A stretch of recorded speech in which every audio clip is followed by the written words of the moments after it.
네, 가끔 우리는 자기 자신이 누구인지조차도 모르고 살 때가 있습니다. 정확히 말하면 모르진 않지만 생각을 잘 하지 않고 산다. 이렇게 말씀드릴 수 있겠습니다.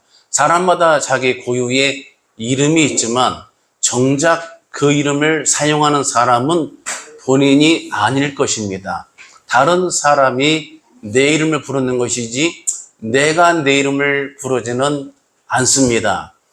저는 최근에 제 이름을 말한 적이 한 2번 있는데, 한 번은 자동차 보험이 만기돼가지고 직원이 전화 와서 제 이름을 전화로 녹음한다고 묻길래 이름을 제가 아주 당당하게 얘기를 한 것이 하나 있고, 또 하나는 동네 마트에 갔더니 보너스 적립한다고 핸드폰 번호하고 이름을 말하고 그래서 제 이름을 말했던 2번이 유일하게 제 이름을 사용한 경우입니다. 사랑하는 예배자 여러분, 제가 오늘 내가 누군지, 내 이름이 어떤지 이 이야기를 꺼내는 것은 여기에는 분명한 제 이유가 담겨져 있습니다. 이게 뭐냐면은, 이것은 단지 주민등록상의 어떤 그러한 명칭, 호칭을 말하고 싶은 것이 아니라 내가 누구인가, 내가 어떤 사람인가, 내가 누구인가 하는 질문, 정체성에 관한 그런 개념을 함께 나눠보려고 하는 것입니다. 참고로 성경에서는 이런 정체성에 관한 개념을 매우 중요하게 간주하고 있습니다. 하나님께서 사람을 들어 쓰실 때에 그냥 쓰시기보다는 내가 누구인지를 먼저 보게 한다고 하는 것이죠. 탕자가 아버지 품으로 돌아오기 전까지는 어떤 과정이 있었어요? 배고픔의 과정이 있었겠지만 더 내면적으로 들어가게 되면 내가 누구인지를 보게 되는 과정이 반드시 있었습니다. 내가 누군데 지금 낯선 도회지에서 이렇게 삶으로부터, 환경으로부터 핍박을 받으면서 이렇게 돼지 쥐염 열매를 주워 먹으면서 살고 있는가? 내가 누구인가? 본래 내가 누구인가? 이러한 고민, 이러한 질문, 이러한 쪽에서부터, 고뇌에서부터 출발을 하는 것입니다.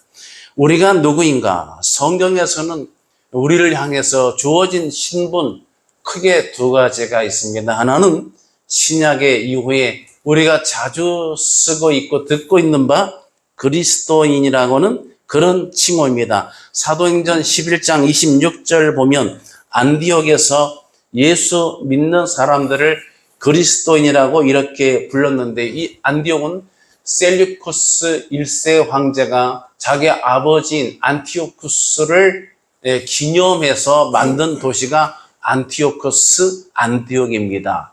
알렉산더 대왕은 자기를 기념해서 알렉산드리아 도시를 만들었죠. 그런 개념이에요.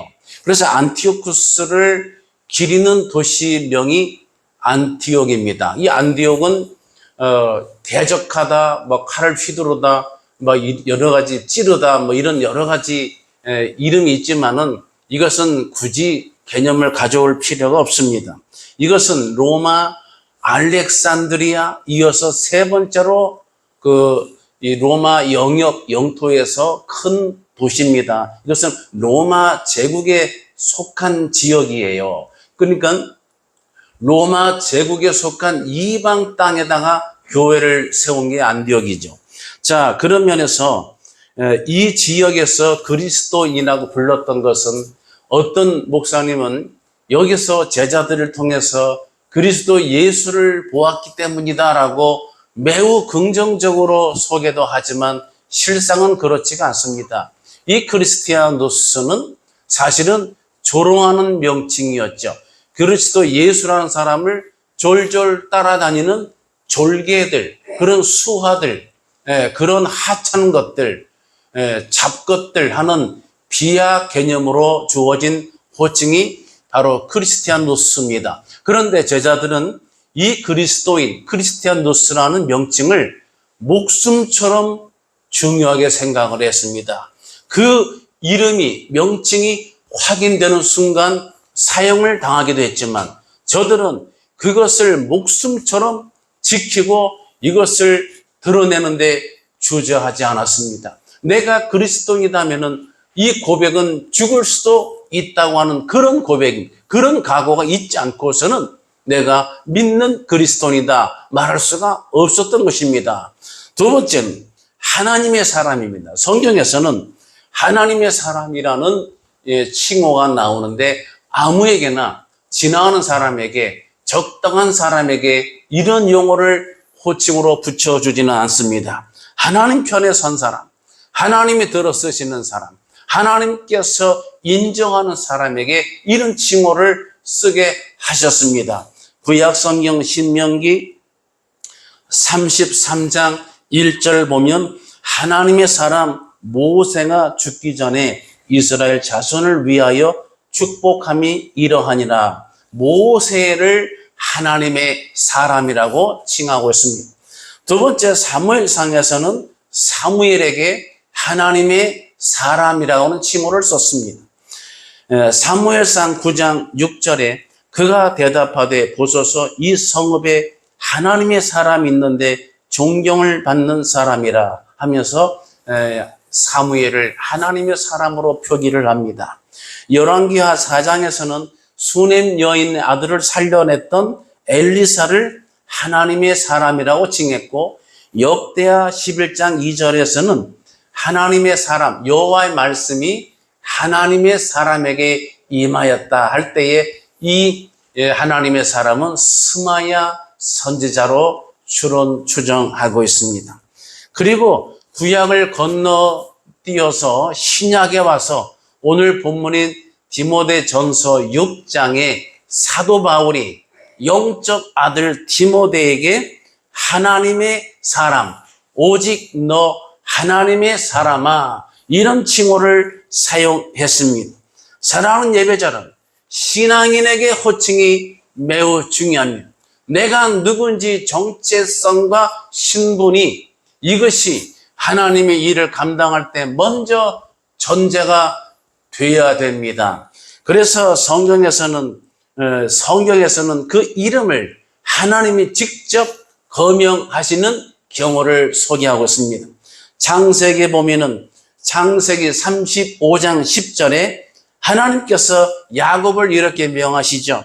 하나님이 그에게 이르시되 내 이름이 야곱이지만은 내 이름을 다시는 야곱이라 부르지 않겠고 이스라엘이 내 이름이 되리라 이렇게 말씀을 하셨습니다. 신약에서는 예수께서 베드로에게 원래 베드로는 시몬이죠. 마태 16장 17절에 예수께서 대답하여 이르시되 바요나 시몬아 내가 복이 있도다. 그러면서 이를 내게 알게 하니는 혈육이 아니요 하늘에 계신 내 아버지시니라. 또 내가 내게 이르노니 너는 베드로라. 이 반석 위에 내 교회를 세우리니 음부의 권세가 이기지 못하리라. 할렐루야. 그렇습니다.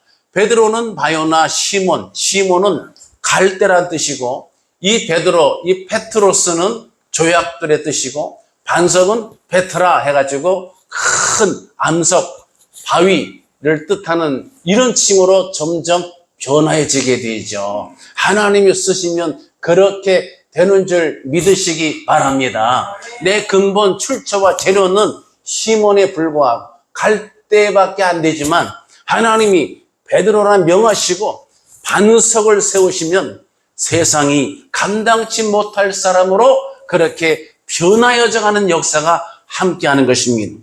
사랑하는 예배자름, 이렇게 정체성이 중요해서 이 디모데는 이꼬르 목회자입니다. 디모데에게 바로 뭐라고요? 오직 너 하나님의 사람아. 분명히 반드시 지난번에 설명했던 것처럼 반드시 오로지입니다. 하나님의 사람 아닌 것은 없다고 하는 거예요. 100% pure 하나님의 사람으로 디모데를 칭하고 있습니다. 그러면서 권면을 주고 있는데 하나님의 사람이 어떻게 해야 되는지 첫 번째 일만 악이 되는 돈을 사나하는 일 이것들을 피하라고 그렇게 권했습니다. 두 번째 의와 경건과 믿음과 사랑과 인내와 온유를 따르라 했습니다. 세 번째, 믿음의 선한 싸움을 싸워라. 그 다음에 네 번째, 영생을 취하라. 그리고 마지막 매듭으로 이를 위하여, 이러한 과정을 위하여 내가 부르심을 받았노라고 그렇게 권면을 했습니다. 이것은 디모데가 많은 사람들 앞에서 이것은 이미 선언한 바 내용이기도 합니다. 이것은 마치 제가 총에서 이제 안수식에 여러 번 가는데요. 안수식 할 때도 목회자 되실 분들이 사역을 하기 앞서서 선서를 합니다. 선서를 하고 이러한 선서를 한 다음에 이제 안수위원장이 안수를 하게 되지요. 그런 선서와 같은 그런 쪽으로 많은 사람 앞에서 선언했다고 기록하고 있습니다. 이것이 선서예요. 사랑하는 예배자 여러분, 그런데 이렇게 지금까지 제가 칭호를 설명했습니다. 그리스도인이다, 하나님의 사람이다, 모세를 향해서 사무엘을 통해서 또 다윗에게는 마음에 합한 사람이라 스마야를 통해서 이렇게 하나님의 사람이 사무엘 등 능히 많은 사람에게 쓰여졌다가 신약에 와서 디모데에게 하나님의 사람아 했는데, 여러분 이 디모데가 그렇다면 하나님의 사람아 라고 하기에, 그런 칭호를 받기에 정말 적합한 상태에 있었느냐? 정답은 그렇지 않다예요. 오늘 설교는 여기서 시작을 합니다. 디모데가 어떠했나? 이 말을 받았을 때 디모데의 상황이 어떠했는가를 이것을 살펴볼 필요가 있습니다. 여러 가지 몇 가지 문제가 있는데, 첫 번째, 목회의 현실과 여건이 따라주지를 못한 상태에 놓여 있었습니다. 바울은 디모데가 처음 목사 안수 받을 때 정말로 그 많은 사람들 앞에 선언한 내용과 달리 현실은 너무나 열악하고 어려웠습니다. 사랑하는 예배자는 우리의 전도해야 되고 우리가 구원해야 될 이 세상은, 우리의 사역의 현장은 이렇게 말하죠. 생각보다 선하지가 않다, 이 땅. 그래서 우리 예수님께서도 제자를 보내실 때에 비둘기같이 순결하라가 있지만 뱀같이 지혜로울 것을 주문하신 까닭이 그 이유입니다. 이 땅은 이리가 정말 판을 치는 판과 같습니다. 그래서 디모데에게 여러 가지로 문제가 발생을 해왔는데, 그의 어머니 유니게, 외점 로이스에게 믿음을 전수받아서 전통의 믿음의 뿌리는 그 깊이는, 그러한 신뢰는 단단하게 있는 건 맞지만 그가 처한 목회 현실, 사역의 현장은 굉장히 어려워서 주변 사람 뜻대로 되질 않고 사람들이 거스르고 대적하는 일이, 이것이 한두 번이 아니었어요. 여러분 주의를 할 때에 기도하고 말씀을 대언하는데 대적자가 일어나서 거역하는 일이 얼마나 힘들겠습니까? 여러분 대부분 우리가 집회 가보게 되면 유명한 목사님들 설교하실 때에 아기가 울거나 갑자기 화장실을 왔다 갔다 하거나 그러면 부흥사들이 얼마나 야단칩니까? 그런 거 그냥 확 야단치면서 예배 방해한다고 그게 흐트러져 버립니다. 그냥 사람이 일어나서 왔다 갔다 그냥 갑자기 하품을 하거나 또 조는데 기관차가 지나가는 소리를 낸다든지 이렇게 드르렁드르렁. 저는 어느 모임에서 어떤 분이 조는데 사회에서 강의할 때인데 어느 여성분이 눈을 지그시 뜨고 저를 쳐다보는데 몇 사람이 졸아도 주변은 조는데 그 사람은 눈을 지그시 보고 있어서 감명을 받았어요. 쉬는 시간에 가보니까 눈을 살짝 반쯤 뜨고 자고 있더라고요. 고도의 기술을 제가 만났어요. 이야, 저도 그런 기술을 좀 배웠어요. 어떻게 눈을 반쯤 이렇게 뜨면서 이렇게 잘 수 있죠? 이야, 정말 대단한 은사입니다. 여러분, 설교자에게, 목회자에게 복음을 전하는데 거역하고 거스른다. 여러분, 이거 사기 떨어지고 위축되고 정말 힘을 잃는 경우예요. 그래서 히브리서 12장 3절에서는 이렇게 권면하지요. 너희가 피곤하여 낙심하지 않기 위하여 죄인들의 이같이 자기에게 거역한 일을 참으신 일을 생각하라.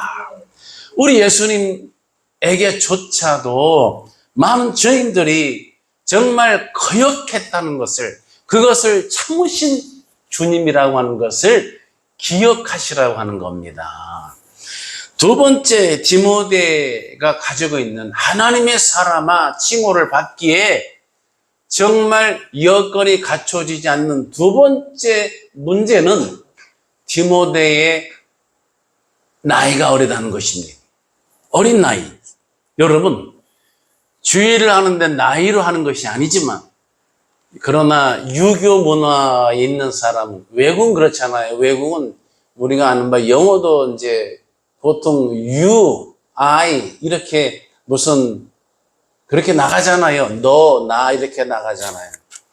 근데 한국 유교 문화의 지배를 받았던 우리나라 같은 경우는 나이가 중요합니다. 그래서 만나면 지하철 몇 호선 몇 번째간 타시느냐고. 네?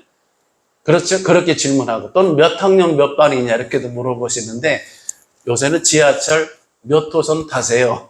몇 번째간 타세요? 이렇게 나이를 먼저 내 위냐 아래냐를 굉장히 잘 논하고 따지는 걸 좋아합니다.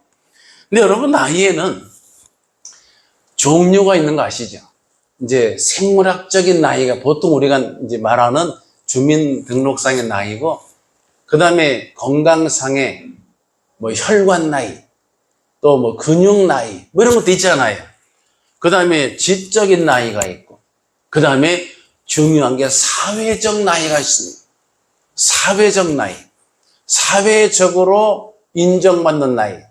여러분, 우리가 예를 들어서 경찰서나 검찰이나 법원에 가게 되면 신분증을 먼저 내는 건 맞지만 거기서의 권위, 권세는 나이가 아닙니다.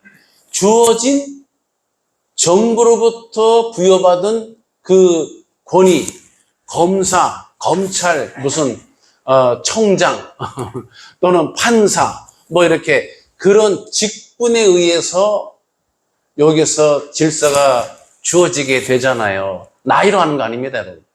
자, 이렇게 봤을 때 그럼에도 불구하고 대부분 사람이 나이가 내 위냐 아래냐를 먼저 이렇게 논하는 경우가 있습니다. 그래서 디모데가 어느 나이, 청년의 나이 하면은 여러 가지 경험이 미숙한데 마치 예레미야가 나는 말할 줄 모르는 아이로서이다. 히브리어 나르는 그냥 나이가 젊다는 게 아니라 경험이 미숙한 형태의 그런 인생입니다. 이런 뜻이에요. 미숙하다고 하는 뜻이 더 중요한 개념이에요. 사랑하는 예배자들, 그래서 사도 바울이 오죽하면 그에게 이런 권면까지를 하게 됐습니다. 디모데전서 4장 12절에 누구든지 내 연소함을 업신여기지 못하게 하라. 이렇게 권면을 하게 되는 거예요. 이런 권면을 받을 만큼 그런 취약함을 가지고 있음에도 오직 너 하나님의 사람아 이렇게 칭한 겁니다. 디모데의 또 다른 세 번째 약점은 건강입니다. 여러분, 나이가 젊은데 최소한 건강은 해야죠. 근데 건강하진 않습니다. 제가 주중에 장례식에 참여하고 왔습니다. 추모관까지 다녀왔는데 거기에 둘째 아들의 며느리, 젊은 며느리죠. 제가 볼 때는 30대 후반, 중반 정도의 젊은 나이인데 이 지팡이를 짚어요. 그래서 제가 물어보니까 무릎 다 수술을 했대요. 무릎 관절이 다 나가가지고 수술을 해가지고 3개월 됐는데 아직도 너무 아파가지고 지팡이 짚고 절룩절룩 이렇게 걷는 걸 봤어요. 그분이 더 연세 많은 분들이 다 많은데 다른 분 멀쩡한데 30대로 보이는 둘째 며느리가 무릎 다 나와서 수술해가지고 지팡이 짚고 다니더라고요. 이렇게 정말 애처로운 그런 모습이었습니다. 나이가 젊은데도 디모데는 나이가 젊다고 하는 강점으로 건강조차도 가지질 못했어요. 그래서 이 디모데에게 이런 증거가 뭐냐면 디모데전서 5장 23절 보면 바울이 이렇게 권하죠. 이제부터는 물만 마시지 말고 물을 많이 마시는 거는 갈증이 많아서도 이지만은 몸이 약한 사람이 뭔가 수분을 보충하기 위해서 자주 마시는 경우도 있어요. 물만 마시지 말고 내 위장과 자주 나는 병을 위하여 포도주를 조금씩 쓰라. 자, 여기서 여러분 눈치채셨죠? 디모데가 젊은 나이인데, 젊은 목회자인데 위장이 좋지 않아. 위장병이 있는 거죠. 소화 기능이 안 되는 겁니다.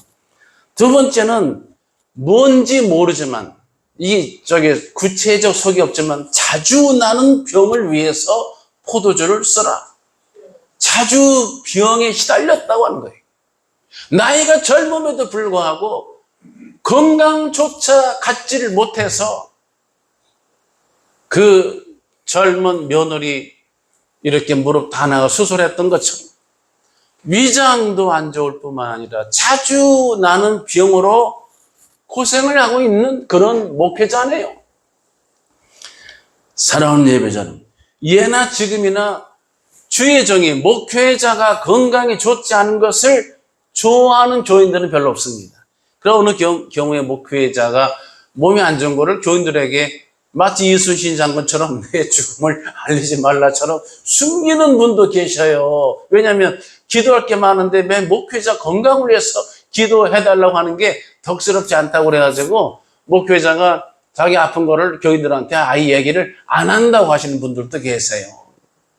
목회자가 건강이 안 좋아. 목회자 건강이 안 좋은 교인들을 기도해 줘야 되는데 목회자부터가 안 좋아. 이것이 굉장한 열등적 요인이 됩니다. 네 번째로는 그의 성격 성품입니다. 총체적이네요. 겉으로 육신도 약한데 이 속에 있는 성품조차도 담대하지 못했어요. 디모데는 온유하고 충성스러운 면이 있지만 부끄러움을 잘 타고 소심하고 내성적인 데다가 몸까지 약하니까 이 몸과 정서, 심리 이런 게 함께 가잖아요. 늘 자신감이 없고 위축되는 성향을 가지게 되죠. 그래서 그는 고린도 교회 문제도 잘 해결하지 못했고 그래서 이 마땅히 싸우고 가르쳐야 되고 권유로 끌어가야 될 일에서는 뒤로 빠지고 위축되고 하는 그러한 성향을 가질 수밖에 없었어요. 사람들은 어떻게 보겠습니까? 우습게 보는 겁니다. 그런 지도자를 앞에서는 인사하지만 뒤에서는 그랬대, 저런대 하면서 카더라 하면서 뒤에서는 비웃고 비난하고 자기 앞가림도 못한대 하면서 폄하하는 거예요. 이것이 세상 사람들의 모습이에요. 그래서 사도 바울은 역설적으로 고린도 교인들에게 이런 편지를 씁니다. 고린도전서 16장 10절에 고린도 교회 교인들한테 당부하는 거예요. 디모데가 이르거든 너희는 조심하여 그로 두려움이 없이 너희 가운데 있게 하라. 여러분, 사도 바울이 오죽하면 이런 편지를 써야 했겠습니까? 디모데가 목회자가 고린도 교회에 와서 교인들 앞에서 두려워하는 상황이 생기는 거예요. 이 쫄았다는 거죠. 마음이 위축되고 그냥 불안해하고 염려, 근심으로 쌓여서 길을 못 피는 거예요. 그래서 너희가 좀 조심해. 그래서 주의 종에 와가지고 두려운 마음 생기지 않게 좀 잘해봐. 이렇게 권을 해야 될 정도예요. 그러면서 뭐라냐면 이는 그도 나와 같이 주의 일을 힘쓰는 자라고 하는 거예요. 이게 말이 됩니까? 얼마나 죄송한 표현이지만 세상적으로 말하면 좀 떨어지는 상태에 있는 목회자라고 볼 수 있지 않겠습니까? 그런 지경이 있어요. 그 다음에 마지막으로는 더 중요한 게 그가 에베소 교회 목회를 하는데 에베소가 처해 있는 교회 안 밖으로 처해 있는 신앙 풍조가 문제가 심각해요. 이게 뭐냐면은 자꾸 물질 위주로 하는 거예요. 여러분 교인 중에서도 돈 그냥 돈이 잘 들어오면 할렐루야, 돈이 안 들어오면은 놀렐루야 그냥 뒤로 물러가고 이런 사람 많잖아.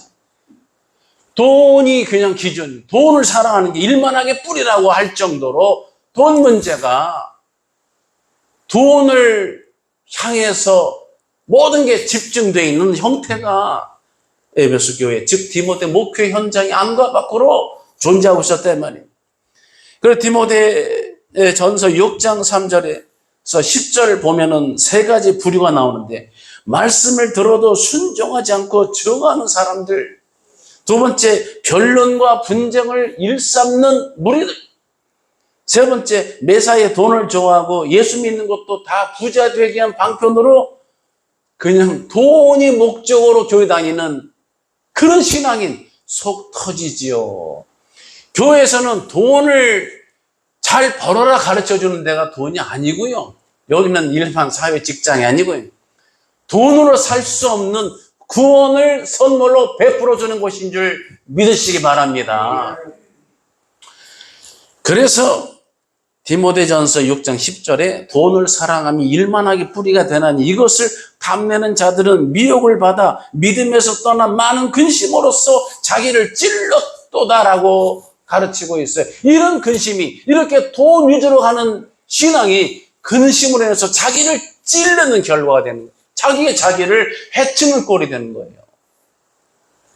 하나님께서 우리에게 물질 주실 때에 선한 것을 위해 쓰도록 주셨어요. 물질 필요합니다. 그런데 돈을 위해 살아서는 안 되는 거죠. 내가 이 땅을 다스리고 정복을 해야지 내가 매여 끌려가는 존재로 지음받은 우리가 아니잖아요. 그래서 디모데전서 6장 5절에 경건을 이익의 방도로 생각하는 사람들, 그 사람들은 먼저 마음이 부패해지고 진리를 잃어버린 결과의 값이에요. 그러니까 마음이 부패해지고 진리를 잃어버린 사람, 세상 신조에 빠진 사람, 제가요 충격적인 게 어느 목사님을 총에서 만났어요. 아니 총에서 만난 게 밖에서 만났어요. 총회 분인데 여기 배지를 달고 있는데 이게 지금 배지가 총회 우리 교단 목회자 배지거든요.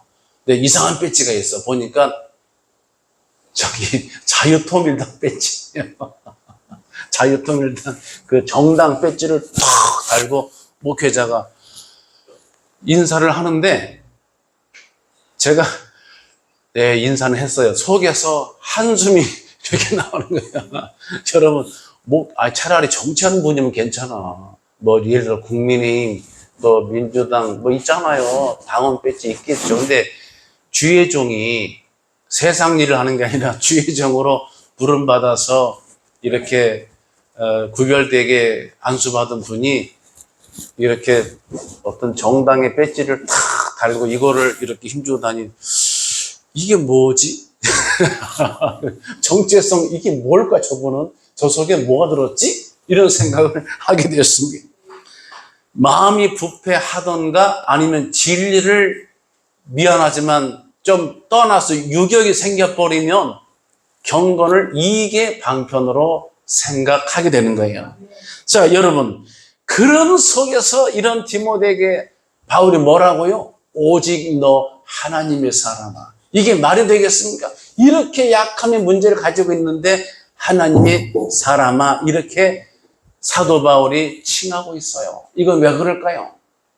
오늘 이걸 잘 취하셔야 돼요. 첫 번째, 많은 약함을 가지고 있음에도 내가 예수 믿고 구원받아 하나님의 자녀가 되었기 때문인 줄 믿으시기 바랍니다. 내가 뭘 잘해서가 아니라, 뭘 업적을 세워서가 아니라, 예수 믿고 하나님의 자녀가 된 이것 하나로, 그 권세로 말미암아 하나님의 사람이라고 하는 칭호를 받게 되는 거예요. 사랑하는 예배자는, 우리가 영적으로 거듭나는 것은, 여러분, 이것은 중요한 건데요. 우리가 하나님의 자녀가 되는 권세를 받았다는 것은 두 가지 차원의 접근이 가능한데, 하나는 법적으로, 이게 이제 예를 들어서 마틴 루터가 깨달은 의의 개념은 법적 개념이에요. 법적으로 유죄냐 무죄냐.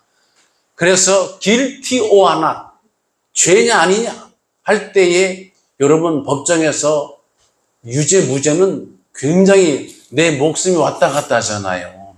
그런 의미에서 이 정말 루터가 깨달은 성경의 의의가 나타나서 복음에는 이 의의 개념은 법정 개념이에요. 그래서 법정으로 내가 무죄, 그래서 의라고 하는 거예요. 그런데 하나님의 자녀가 되는 권세는 법적인 게 아니라 이것은 출생과 관련된 개념이에요. 이것은 하나님의 출생이에요. 요한복음 1장 12절에서 영접하는 자, 곧 그 이름을 믿는 자들에게는 하나님의 자녀가 되는 권세를 주셨으니 하고 부연 설명이, 이는 중요한 게 혈통으로나 육적으로나 나지 않고 오직 사람의 뜻으로 나지 않고 오직 하나님께로부터 난 자들이니라. 자, 혈통 이것이 헬라어 하이마인데 이건 피예요. 피로 보통 우리가 말하는 핏줄 있잖아요. 그 집안의 그런 어떤 이제 집안의 DNA 통해서 그런 쪽이 아니에요. 육정 이 셀레마토스하고 사르크스, 셀레마토스가 의지인데요. 사르크스가 고깃덩어리입니다. 고깃덩어리, 육체 고깃덩어리. 이런 걸 통해서 난 것도 아니고, 그 다음에 뒤에 사람의 뜻은 이 안드로포스를 썼어요. 이 앞에는 이제 사르크스는 고깃덩어리인데 안드로포스는 사람이란 뜻이거든요. 사람의 도모에 의해서 난 것도 아니에요. 뭐예요? 오직 하나님으로부터. 출생이 이런 육신 사르크스나 사람의 지혜나 머리나 노력이나 이런 것이 아니고, 혈통, 하이마, 피로 이런 것도 아니고, 어떻게 하나님으로부터 출생이 되었다고 하는 뜻이에요. 이것이 오직 너 하나님의 사람아 칭호를 받게 한 것입니다. 두 번째는 하나님께 속해 있는 것 하나로 그런 칭호를 받게 되는 거예요. 요한일서 4장 4절에서 요한이 중요한 개념을 이렇게 권하고 있죠. 자녀들아, 너희는 하나님께 속하였고, 할렐루야. 너희는 하나님께 속하였고 그들을 이겼나니 하나님께 속하였다고 기록하네요. 저와 여러분 하나님께 속한 바 된 줄 믿으시기 바랍니다.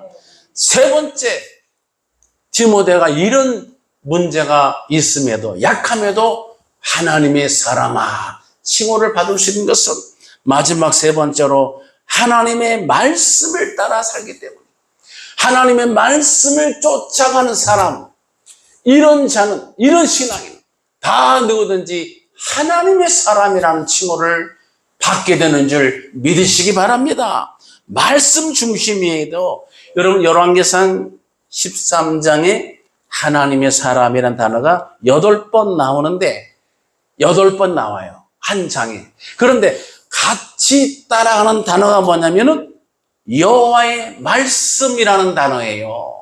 여호와의 말씀, by the word of the God. 하나님의 사람이 하나님의 말씀에 함께 따라가는데, 히브리어 성경을 보게 되면 전치사 비가 나오는데, 이게 뭐냐면 말씀 안에 거하거나 말씀 안에 붙잡혀 있거나 말씀 안에 살아가는 사람. 그래서 여러분 성경에서는 하나님의 사람이 어떻게 했냐면 하나님의 말씀을 따라 유다에서 베델에 이르렀고 하나님의 말씀에 따라 순종해서 제단을 향해서 외쳤고 하나님이 말씀하신 대로 행했다고 이렇게 기록을 하고 있네요. 사랑하는 예배자 여러분, 이제 이해하셨습니까? 우리가 하나님의 사람인 줄 믿으시기 바랍니다. 내가 자격이 있어서 잘나서 문제가 없어서 유능해서 능력이 있어서가 아니라 거꾸로입니다. 내가 무능하고 나이도 연약하거나 또 나이가 많아도 내가 약하거나 내가 아는 것이 없거나 그 다음에 여건도 안 좋거나 사역을 하시는 분들에게는 사역적으로 고난투성이거나 문제가 많거나 나를 거스려 대적하는 무리들로 둘러싸여 있거나 우리가 말하는 만사 형통과는 거리가 먼 형태에 놓여 있다 할지라도 no problem, 문제가 없습니다. 왜냐하면 내가 하나님의 자녀가 되었으면 그렇게 되는 줄 믿으시기 바랍니다. 하나님께 속해 있으면 되는 줄 믿으시기 바랍니다. 말씀을 따라 살려고 바둥바둥 했으면 하나님의 사람이란 이 카테고리 범위 안에 거하게 되는 줄 믿으시기 바랍니다. 이 세 가지 은혜를 기억하셔서 비록 우리 환경은 열악해도 내가 가진 것은 없어도 내가 잘하는 것이 없어도 능력은 없어도 하나님의 사람이라고는 이 칭호와 정체성을 간절하게 붙잡고 날마다 담대하게 앞으로 전진에 나가시는 그리스도의 용사 되시기를 예수님의 이름으로 축복합니다. 기도하겠습니다. 할렐루야. 존귀하신 하나님 아버지, 은혜와 사랑을 감사드리옵나이다. 이 어린 청년 디모데가 경험적으로 미숙하고 또 두려움도 많고 내성적이고 소심하고 또 목회 현장에서는 여러 가지 충돌이 있고 거스리고 거역하는 환경 속에 놓여 있었지만 그래서 두렵기도 했지만 그리고 돈을 사랑하는 풍조가 안과 밖으로 만연돼 있었지만 그래서 근심이 많았지만 그러나 그리스도 예수 안에서 하나님의 자녀가 되었으니 하나님께 속한 바 되었으니 말씀을 따라 살려고 애쓰는 말씀을 선포하는 사역의 길을 걷고 있는 까닭에 너 오직 하나님의 사람이라는 이런 칭호를 받게 된 줄로 믿습니다. 이 칭호, 이 정체성을 우리가 가슴에 새겨서 우리의 믿음을 더욱 담대한 것으로 무장하게 도와주시고 하나님의 이름과 영광을 위해서 앞을 향하여 전진해 나가는 믿음의 용사들이 되게 하여 주옵소서. 믿사옵고 예수님 이름으로 간절히 기도드리옵나이다. 우리를 죄에서 구원하신 우리 구주 예수 그리스도의 귀하신 은혜와 하나님 아버지의 극진하신 사랑과 성령님의 감동, 감화, 인도, 교제하심이 오늘 함께 예배하는 모든 예배자들 머리 위에와 저들의 가정 위에와 일터, 직장 위에와 기도 제목 위에 관계된 모든 일들 위에 그리고 자녀들의 진로와 비전 위에 또 기도회가 진행되는 모든 과정 위에와 이 나라와 민족 위에 함께 있을지어다. 아멘.